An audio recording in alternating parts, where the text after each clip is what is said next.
Hi, my name's David Sanders. This is my webcam post for week 3. This week we were asked to read Daisy Miller by Henry James. Um, I really liked this story. My stance kind of changed. At first, I wasn't too sure how I felt about Daisy, and I thought she was pretty promiscuous. And then as things came on and I thought about it some more, I actually changed my stance.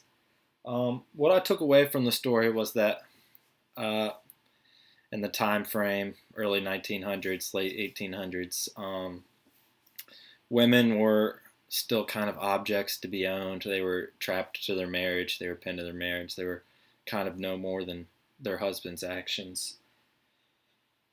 And I thought maybe the purpose of the story was that women deserved more social equality more than anything. It didn't really take much of a political stance, in my opinion, but as more as it did social, like everyone in Rome getting upset because Daisy liked to walk the streets in broad daylight with a man, which was in their culture considered rude or rash or inappropriate. So, as my interpretations of the events go, in chapter 1, I thought that when Winterborn,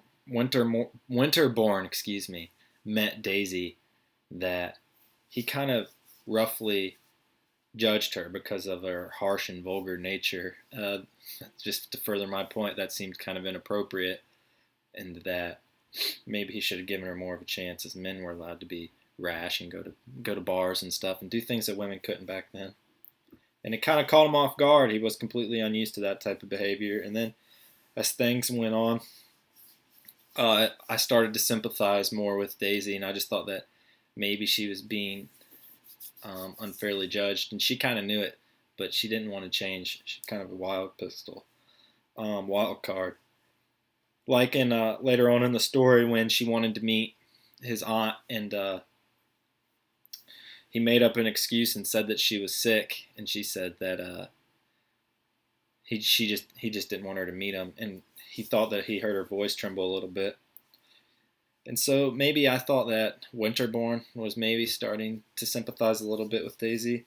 And then also she gets really mad at him when he tells her that she's just going to leave, because she was pretty, in my opinion, obvious at stating her feelings for him. She just a wild girl. And then later on in the story, things just get worse and worse until he eventually just gives up. He doesn't even know for sure what she's doing with Mr. G. Oh boy, I forget how to say it. Excuse me. Mr. Giovanelli. Sorry. So she's at the Coliseum with him, and he doesn't know what they're doing, and he doesn't know for sure, and he almost doesn't even care. He just wants to make sure that she doesn't get malaria. And so, since night times were dangerous in Rome back then for malaria, and so it just gets to the point where Daisy ends up getting malaria and dying, and he packs up his stuff and moves home. And so the whole story was kind of over kind of quickly, in my opinion, and I thought maybe he should have told her how he felt, or maybe he didn't have feelings, I don't know, but he should have been more accepting to her and her rash nature, instead of being so pent up and expecting her to be the pretty little trophy wife that everyone wanted back then. So I think what Henry James was trying to get out of this was that women shouldn't be social slaves, and that they needed the equality that men had socially. Thanks.